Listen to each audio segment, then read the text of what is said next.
I'm back and I'd like to wish everyone a happy new year, although unfortunately for us it seems as if Keir Starmer's new year present to us, shall I say, is a massive increased cost, which is unfortunately going to hit the poorest the hardest, and this massive cost has gone up by a whopping 50%, which, let's face it, in this day and age, along with of course everything else shooting through the roof, is a massive kick in the gonads to start the year off with, isn't it? But so what am I going on about then? Well, according to this article, it says that bus passengers are hit by costly start to 2025 after a 50% rise in fares. And obviously, this is going to affect millions of people, isn't it? I mean, so the government seems to be doing all they can to be pushing us towards, firstly, EVs or public transport. So, correct me if I'm wrong, but if they've just increased the fares by 50%, then surely wouldn't that have the opposite effect? Because, I don't know about you, but if my cost went up by 50%, which fortunately for me I don't take the bus, but if I did,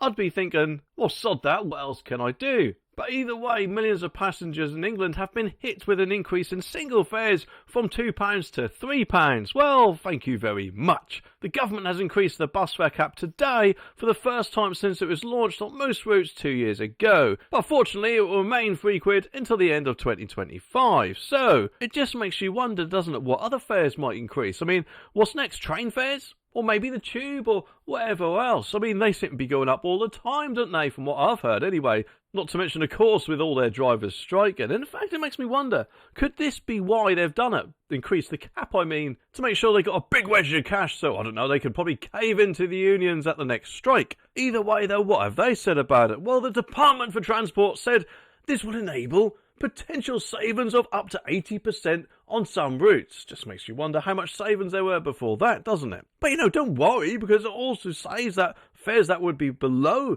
the £3 without the cap, well, they are only permitted to rise by the inflation amount, and not a penny more. Oh, let's face it, how often have we heard that? And on things such as food prices, for example, they seem to be going up a lot more than inflation, don't they? Especially cucumbers, but I don't know, maybe that's just because maybe, just maybe, Keir Starmer's wife, or perhaps Angela Rayner, they might have a bit of a demand for them, shall we say. But anyway, Sylvia Barrett from lobby group Campaign for Better Transport said this is a significant increase that will be costly start to 2025 for many people. Buses are our most used form of public transport, so they need to be affordable. That's a very good point, isn't it?